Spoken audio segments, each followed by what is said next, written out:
Hey guys, Love Them Knives channel here. LTK talking to you today. Hey, Artisan Cutlery.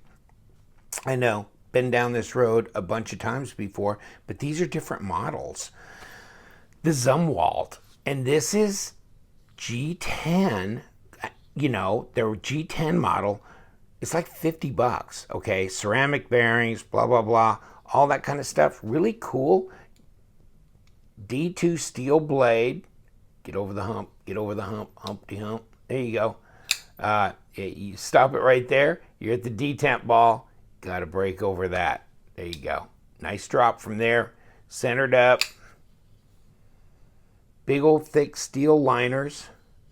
But guess what? They've been skeletonized, and we'll talk about that in a little bit. Look at the design here. Very clean. Lines flow all the way around here. Really nicely. Lanyard hole.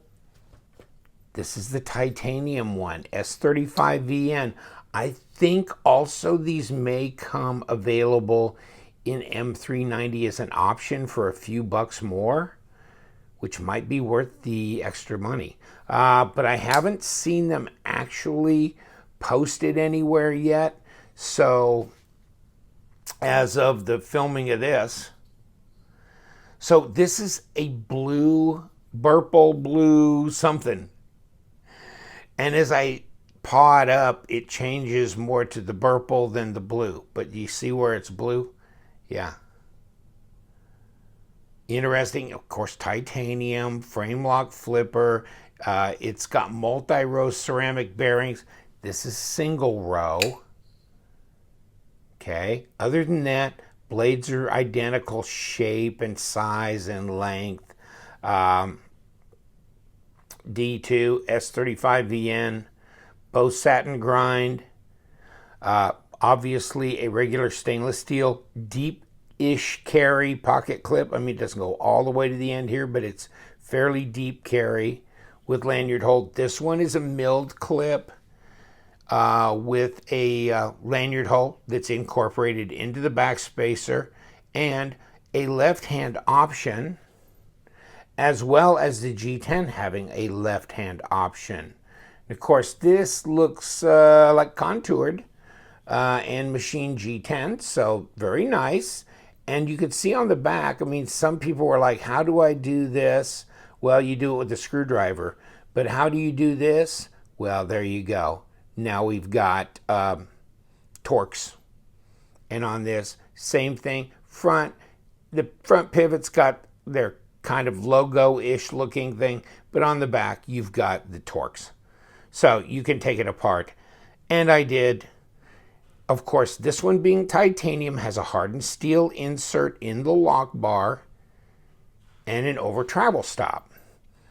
So how's the action there, LTK? Well, once you get it over the detent ball, it drops really good. And these are kind of late to the party as far as detent ball. A lot of knives, when they're this far folded, they're already past the detent ball, so they can just fall. But this one here has already hit my thumb, and it still hasn't quite, and there it is. But after that, oh yeah, it's a nice drop. It's a nice drop. You just got to get it past that ball. And there she goes. Nice little shakedown. Very smooth. Oh, well, and I'll show you why. You want to know why? Well, do you? There's a picture of this titanium Zumwalt that's disassembled. And of course, you've got steel spacers, or steel washers here that are, and there's another one under this bearing group here. Multi-row ceramic bearings. They're captured so they don't fall out when you pull the ring of these. But there you go with the detent hole and the blade stop. And there's no internal weight relieving going on in here. I'm not sure it's really that necessary on these. These scales are not real thick, and I'm not sure that they really need to do that in this case. But we'll look at that a little closer later. And let me go to this one. This is the G10 model. You can see this is a single row okay, of ceramic bearings in here. And of course you don't need steel washers because you got steel. These liners are steel, and the detent ball is ceramic as well. And there's your back spacer. And yes, they have skeletonized the liner on the top at least. So that's nice. Now, that doesn't mean that this is super light. And these are big knives. They're huge knives. I mean, they're about 9 inches, I believe.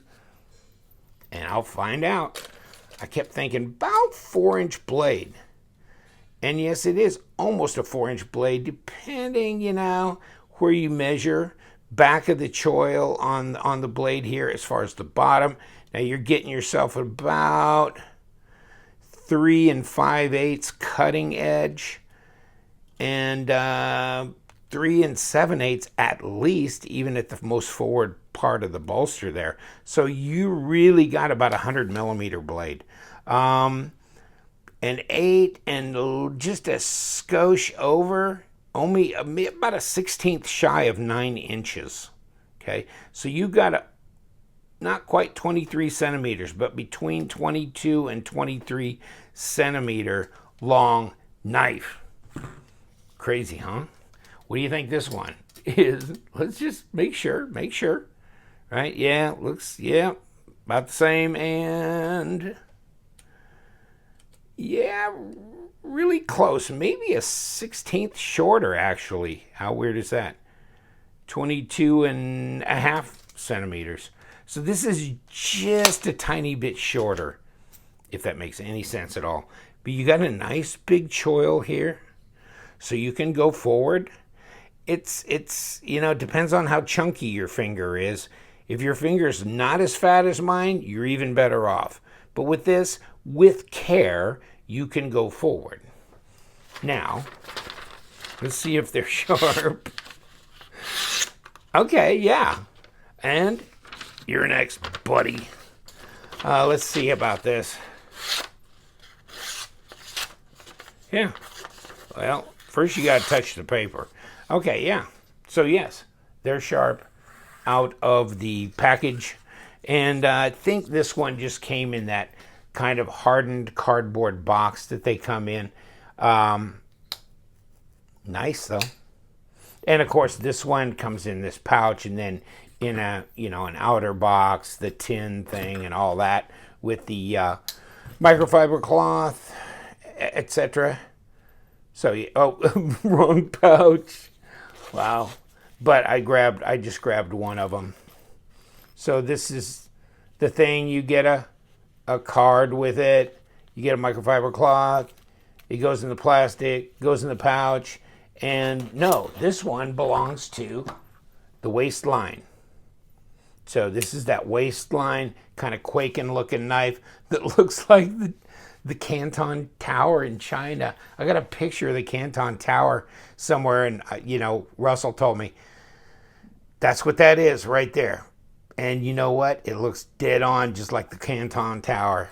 How strange is that? In any case, the Zumwalt, this is a little bit, and I told him that this kind of reminds me, I mean, every knife kind of reminds me of some other knife to a degree. And this reminds me a little bit of some of the Reich models, you know, and I can't figure out which Reich model, but it seems to me to be somewhat similar. Definitely not similar to, I mean, this is the HX Outdoors, but this is similar to the Thor 3 of Reich, but it's nothing like that, okay? But it's something of one of the Reich knives I've seen, a little bit familiar to it, but you know, yeah, they're centered up, no blade play, no lock rock or anything like that on these. They seem pretty solid. They're big knives, nice action, ceramic bearings. What do you want? I mean, $50. I mean, get this for $50 on White Mountain Knives, right? And this one, I think these will be around 175 ish, and then the M390s may be at or just a bit over 2 is what I'm guessing, and I could be wrong because I haven't seen them posted for retail yet. So I could be wrong, but I think that's pretty close. So really, I mean, most of these nice big titanium with multi-row ceramic bearings of good quality, high-end Chinese manufactured knives are usually in the 240, 250 zone. So this being in the 175 zone really becomes a pretty competitive player. You know, really does. Oh, hey, let's take up the weight on these, because yes, they did not weight relieve on the inside here, although they've done a lot of machining on the outside. I don't know what they'd have to get. And then of course they put a backspacer on here, so that doesn't help reduce the weight. Okay, 5.5 ounces. Okay, that's, you know, that's not a huge surprise. 156 grams. Okay. Let me see how the G10 model fares then. Oh, about the same, right? 157. And kick back to this and 5.5. They weigh the same. Go figure on that, right? Did we do a comparison with, come on, Fancy. Let's see if we could get a Spidey flick out of this. Oh, successful this time. And you know what? It's a bigger knife. The Para 2 should look bigger in this aspect ratio, should look bigger than it would normally if we flipped it this way. And so when we flip it this way, take a look.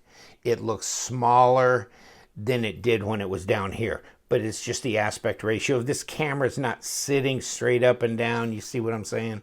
It's kind of at an angle. In any case, so, but it is indeed a bigger knife. 8.25, almost 9 inches, you know, almost a 4-inch blade. This is 3.5. Now, that's a 5-inch handle.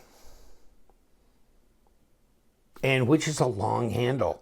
It's a long handle for a lot of knives. Most knives I've reviewed do not have a 5-inch handle. Let's see if this one does.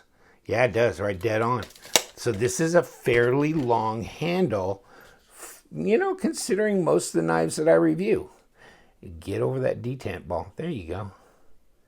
And then we drop. So you'll have to learn your own little technique of, see, I've kind of got mine down fairly well. I can pop it over that. Yeah, nice, huh? If anything, and I think these knives I got from Russell you know, he's the Artisan Cutlery rep, and he was at the Blade Show in Atlanta, and he was at the SHOT Show. I saw him there in Vegas and met him. And this one, I think, maybe got hustled through a little quick. He was getting some of these samples to him. And so this is, I was saying, this is a little edgy up here, although it's satin, so it never, it's not like you got, like it was stone washed and then ground, like when you have a stone wash flat on a knife. This did not, so you tend to think it's probably going to be a little bit more squared off, you know what I mean? Other than that, but here it is. This is not stone wash either, but check this out. See where you can see the reflection here? They have hit these corners. This is very, very smooth and nice. And Russell said all the knives, both this and these, are going to be like this. This one was probably rushed through and didn't hit that process before they popped it out to him just for a, you know, a display piece or something. So in any case, because I said, that's really strange. This is less finished than this is. But it was like, no, but they had these made before and they could take more time. And this was kind of a push. So in any case, right or left hand, I don't know. I mean, this Burple knife, that purple plate, looks okay. I don't mind that. And, you know, it's nice to have a little blocker plate. I don't, you know, I mean, and then you keep, for me, I'm a right hand tip up guy anyhow. So I don't even care if they make a left hand option. it means nothing to me. But then again, if you're the knife manufacturer, well, you're kind of distinguishing yourself because you are allowing for a left-hand option. I mean, just think of, good old Spyderco, right or left, tip up or tip down, any way you want. Hey, see, Linus, I did put it tip up now. He says every time you show fancy on the screen, and it was, if you'll look back, this thing, but it comes from Spyderco with tip down. And I go, well, I hadn't really carried it. So I hadn't really switched the pocket clip, but he was nagging at me the other day. So I said, okay, I'm going to do it right now. Apparently it's driving him crazy, but yeah, so we're all tip up now, aren't we? Good. Thank you. Quit nagging. In any case, so yeah, the Zumwalt knives, interesting. I mean, I like the cutout. They're comfortable. The pass-throughs are easy to access, as you can see, easy to disengage. And this is a liner lock, okay? But still, very nice action. And this contouring here is comfortable. It's reasonably grippy. You can see the patterning here, the grain as it's on here. So it does lend itself to some degree of grip. There's no jimping on the top of this blade. You can go forward. And what you can do with that, I don't know. Let me see. I haven't even tried to finger flip this. Okay, you can. There's enough of a cutout to where you can actually open and close it. And that kind of begs the detent question. But these seem pretty similar to, yeah, they're like a 5 maybe on the detent, that one there. Let's see if this, is much different. Most of these flippers, they set them up. They don't want them too strong. Yeah, so you can finger flick that. That's nice. And you can, you can thumb flick it as well. So yeah, you don't want the detent too crazy. So yeah, it's about the same, about a 5, 4 3/4 to 5. But it's so smooth to deploy. I mean, yeah, I can fail it, but not by much. Not by much. Yeah, it's pretty close. It's pretty close because they're pretty smooth. Yeah, by the time it breaks loose, it's getting pretty close there. Yeah. So yeah, you can fail it. I can almost fail any knife, but yeah, because the detent's nice, but the detent I think is appropriate because it makes it more fun to open in many different ways, thumb flick, finger flick, and or with the flipper tab. So it gives it all those options without, I mean, you're not gonna shake this knife out, okay? It's got some you can do, but I mean, you really want to get it? Yes, you can. But I mean, it's just like most other flippers. So that's not a worry. Any case, big knives, cool knives, hey, black, orange, green. This green, like a pink, purple, blue. Geez, I don't know. And regular, silver, titanium. God forbid, right? So, interesting. But I like the design here. Although, and last but not least, I mean, you see the contact yet? But this is typical for flippers many times. Although, you could kind of see how maybe they could have brought this choil up and almost hid the flipper tab behind it. But that probably... It's probably better that they didn't, although I think they made enough of a flipper tab here. Not so sure you could cut it much and still keep it intuitive and easy. So that's always that guessing game, isn't it? How much can I leave out there and when is, not enough, just not enough. And that's probably a pretty good compromise there. Nice to have the fuller, breaking things up on the blade here going forward. I like that. I like these cutouts here. They give you the additional ability to open this knife in a lot of different ways, and it's a nice design detail as well. It all fits together really nice with all this machining in these different angles on the scales. It's nice.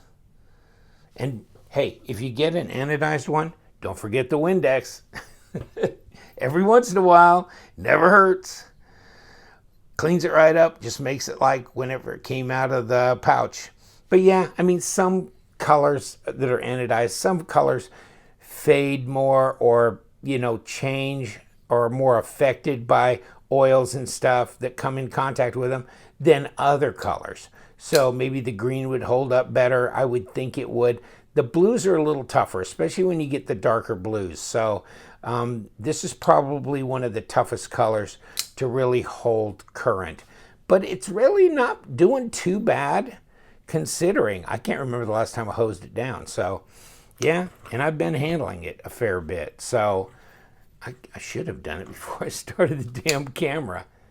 Any case, hey, we got them. The Zumwalt knives. And then someday we'll talk about the waistline. We've got others. I mean, the Falcon, the Cobra, we've talked about the Tradition, but then they've got others. I mean, it's just, I don't know. So there's a lot of models. They came loaded for bear when they broke into this market. And I think they're really attractive designs. Obviously, this one, I like the design because it reminds me a little bit of Reich and maybe a little bit of some other knives. But it's unique in its own way. So, all right. Hey, I'm going to let you go. Thanks for joining me. Flanagan, what do you think, bud? Time to blow out of here. You are the talisman, aren't you? Yes, you are. You bring good luck, and I hope you bring all the viewers out there good luck. Good luck enough to get 10% off with the LTK discount on White Mountain knives whenever these get in. But they do have other artisan models. So any knife, a Benchmade knife, any knife, LTK, 10% off. He even has a couple of like Shirogorov knives and other kind of knives. Take a look at his site. It's pretty crazy. He's got a wild mix of stuff. Guess you know what we do around here. Right, Flanny? We love them knives. Hey, guys, stay sharp.